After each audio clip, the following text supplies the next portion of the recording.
हमारी मानसिकता कुछ ऐसी है कि इस संसार में जितने भी लोग हैं हम उन्हें दो हिस्सों में बांटते हैं।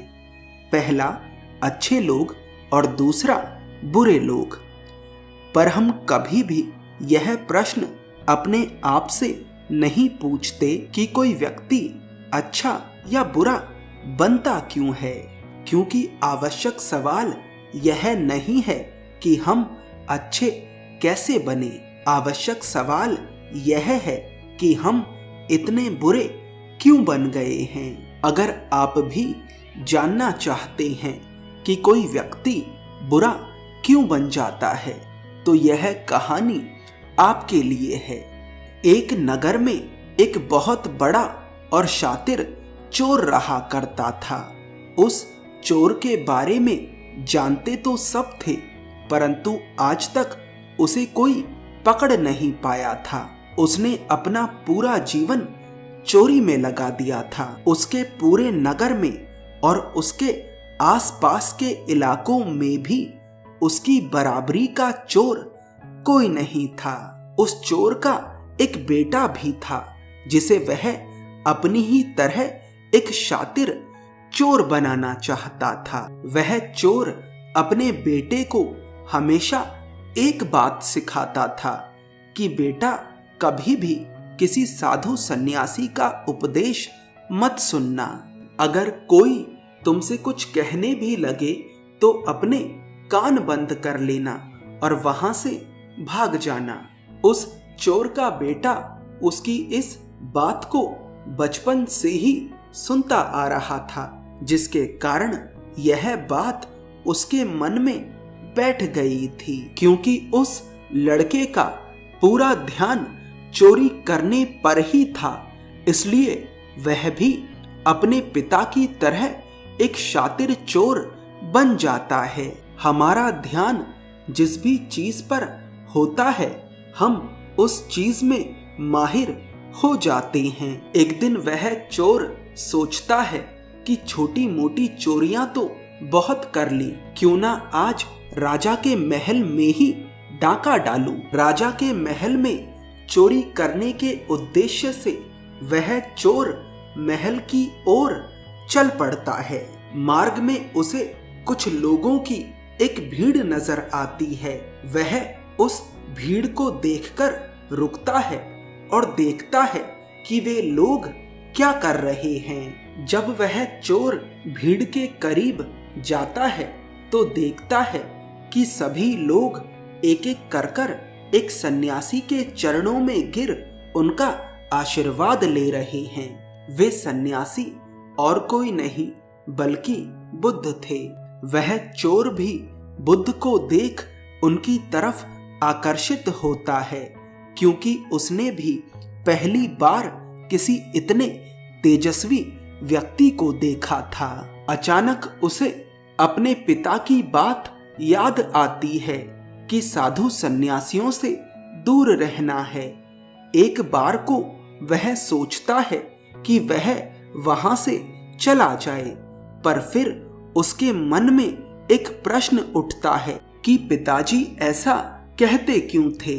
अपने इस प्रश्न का उत्तर जानने के लिए वह चोर वहां सभी लोगों के साथ बैठ जाता है और बुद्ध का उपदेश सुनने लगता है।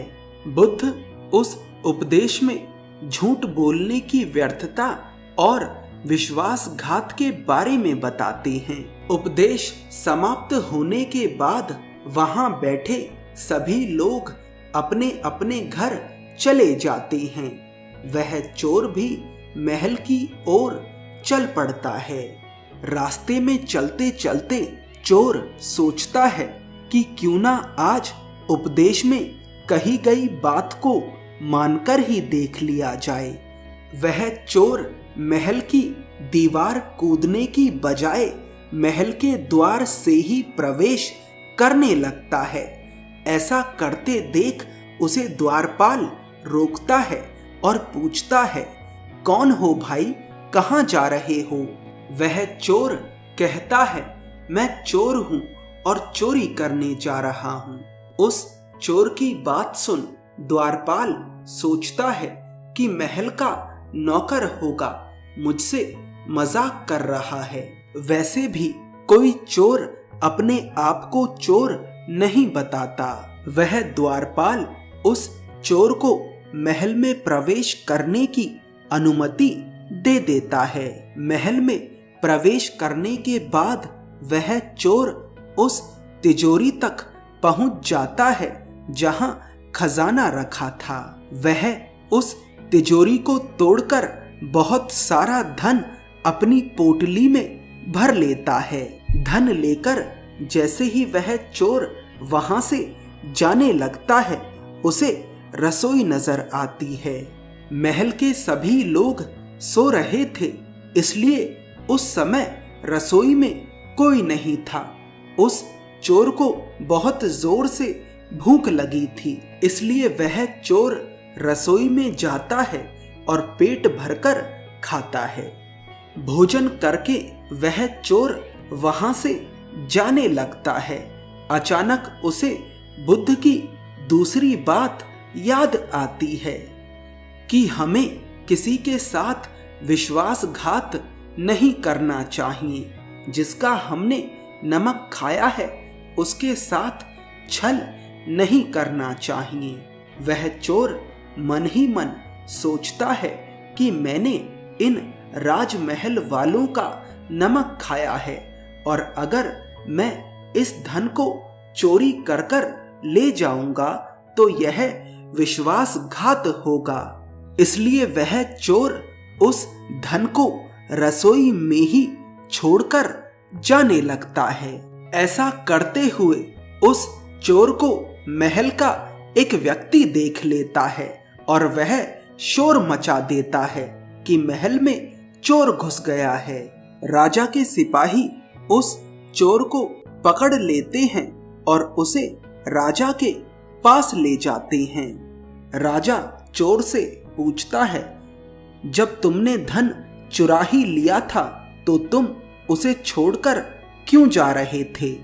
वह चोर कहता है, एक सन्यासी के उपदेश के कारण। किसी के साथ विश्वासघात करना बुद्धिमता नहीं बल्कि मूर्खता है।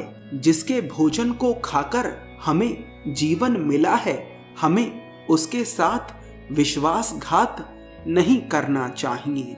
उस व्यक्ति की बात सुन राजा प्रभावित होता है और कहता है, यदि तुम ऐसे उपदेश बचपन से ही सुनते आते तो तुम चोर बनते ही ना।